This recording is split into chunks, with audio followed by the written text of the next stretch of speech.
The room was silent, but the silence wasn't peaceful. It was heavy, charged, like the calm before a storm. Bill Barr's voice suddenly tore through it, loud, commanding, almost like a gavel slamming down. "That's enough," he barked, as if his word alone could bring the entire conversation to a stop. The audience in the room stirred, some gasping, some exchanging uneasy glances. It wasn't just about volume, it was about dominance. He had spent a lifetime using authority as a weapon, and in that moment, he was sure it would work again. But across from him, Jasmine Crockett sat still, her eyes locked on him, unwavering. She didn't blink, didn't shuffle her papers nervously, didn't look for an escape.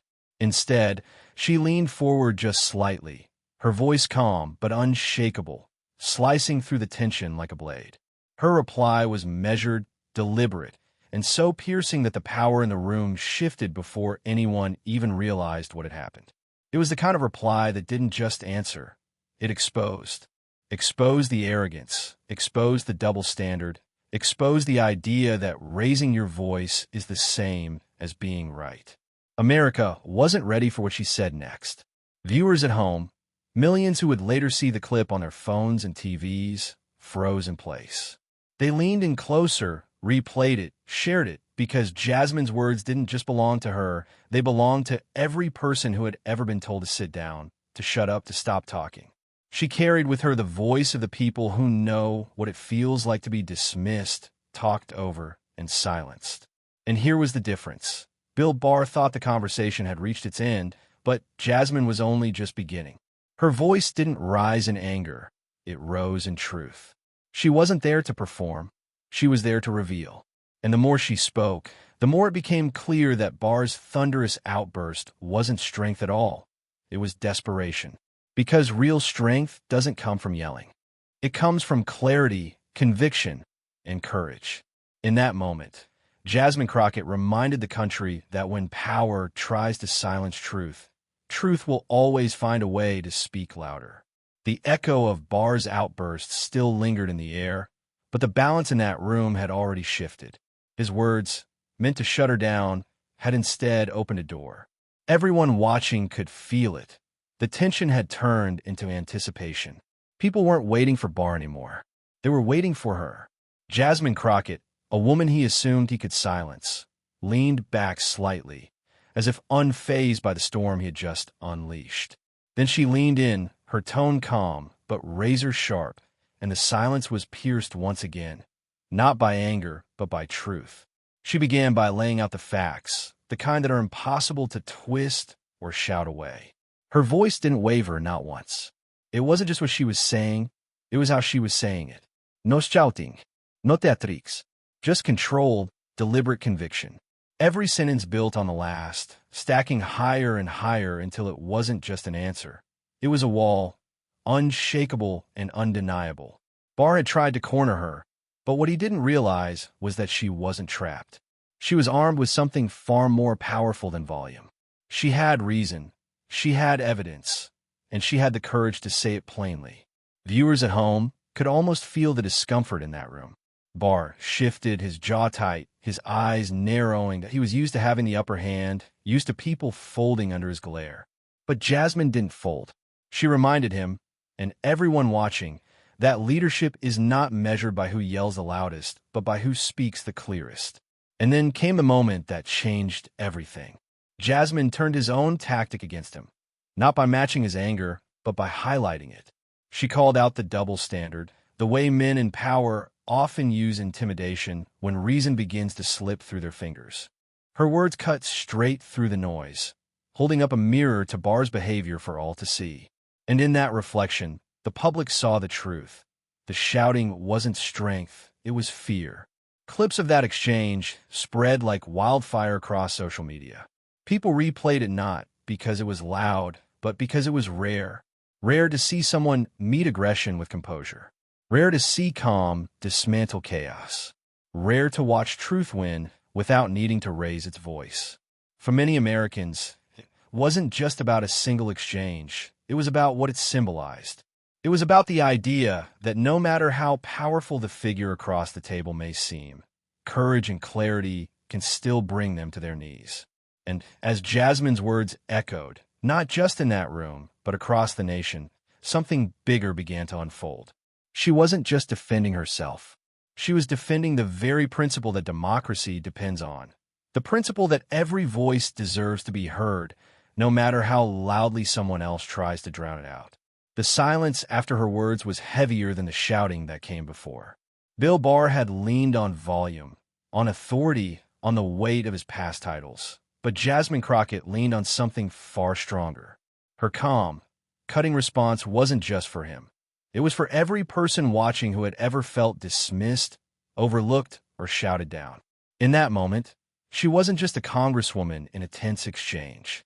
She was a mirror, reflecting the frustration of millions who were tired of seeing power misused as a weapon of intimidation.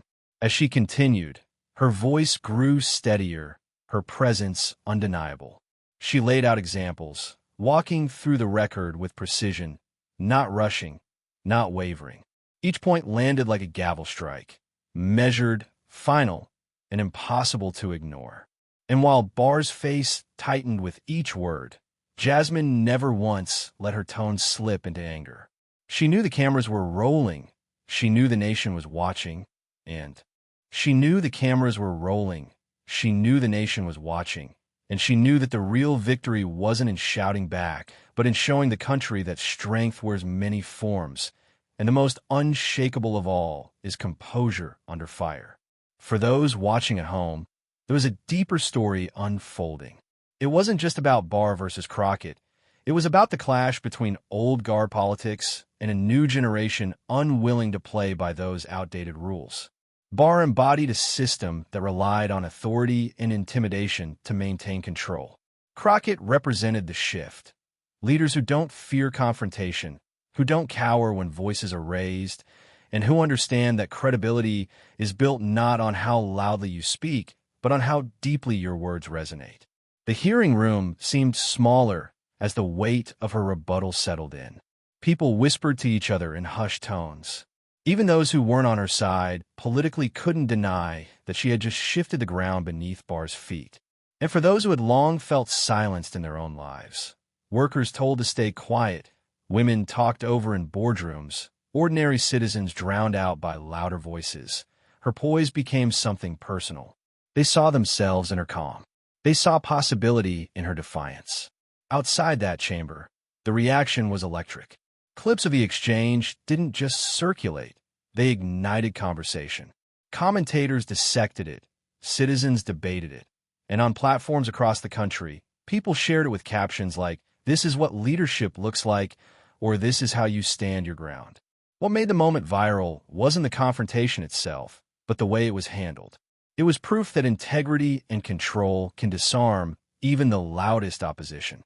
Barr had entered that room, assuming his stature would dominate. But by the time Jasmine finished speaking, it was clear to everyone that dominance built on fear and noise was no match for courage rooted in truth. And that was the moment America was left speechless, not because they didn't know what to say, but because they had just witnessed something undeniable. A power shift, a reminder that the days of shouting down voices you don't like are slowly coming to an end. Her reply wasn't just for that day. It became part of something larger, part of a narrative that outlived the hearing, part of a story that will be replayed for years as proof that when the powerful try to shout you down, sometimes the strongest weapon is a steady voice that refuses to break. And as the cameras clicked off and the hearing moved on, one truth remained. You can raise your voice to silence someone for a moment, but you can't outshout history when it's already been written. When the hearing finally wrapped up, people expected the story to fade like so many political clashes do. Loud one day, forgotten the next. But this time it didn't fade. Jasmine Crockett's calm response to Bill Barr's outburst didn't just echo inside that chamber. It spilled far beyond it. Across dinner tables, in classrooms, in office break rooms, people weren't talking about Barr's anger. They were talking about her composure. That's what made the moment historic. Not because a powerful man raised his voice. America has seen that countless times before. Barr had entered that room, assuming his stature would dominate. But by the time Jasmine finished speaking, it was clear to everyone that dominance built on fear and noise was no match for courage rooted in truth. And that was the moment America was left speechless, not because they didn't know what to say, but because they had just witnessed something undeniable. A power shift, a reminder that the days of shouting down voices you don't like are slowly coming to an end. Her reply wasn't just for that day. It became part of something larger, part of a narrative that outlived the hearing, part of a story that will be replayed for years as proof that when the powerful try to shout you down, sometimes the strongest weapon is a steady voice that refuses to break. And as the cameras clicked off and the hearing moved on, one truth remained. You can raise your voice to silence someone for a moment, but you can't outshout history when it's already been written. When the hearing finally wrapped up, people expected the story to fade like so many political clashes do. Loud one day, forgotten the next. But this time it didn't fade. Jasmine Crockett's calm response to Bill Barr's outburst didn't just echo inside that chamber. It spilled far beyond it. Across dinner tables, in classrooms, in office break rooms, people weren't talking about Barr's anger. They were talking about her composure. That's what made the moment historic. Not because a powerful man raised his voice. America has seen that countless times before. But because someone stood firm without flinching, without surrendering to the pressure, and proved that silence isn't weakness when it's filled with unshakable confidence.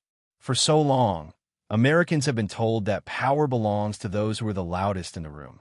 Jasmine showed that real power belongs to those who can stay steady when others lose control.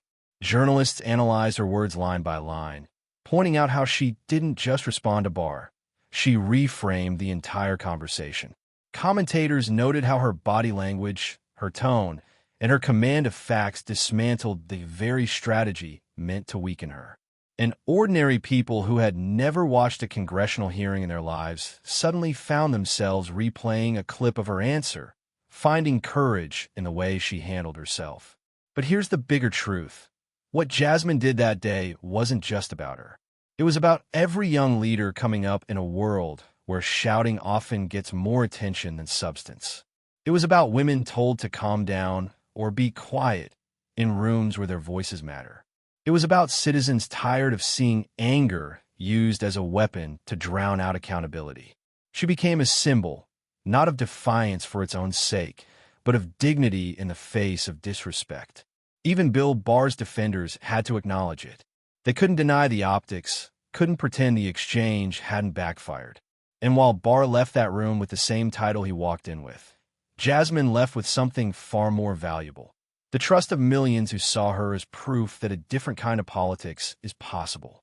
A politics where composure outweighs chaos, and where calm conviction can silence even the loudest attempt to intimidate.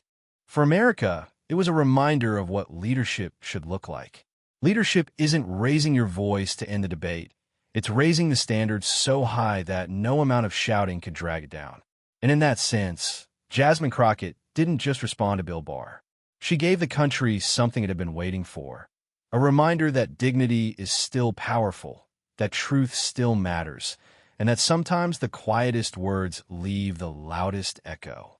So when we look back on that day, it won't be remembered as the moment Barr shouted. It will be remembered as the moment America watched a leader stare power in the eye, stand her ground, and prove that no one, not even the loudest voice in the room, can silence the truth. Because here's the lesson. Volume fades, but integrity lingers.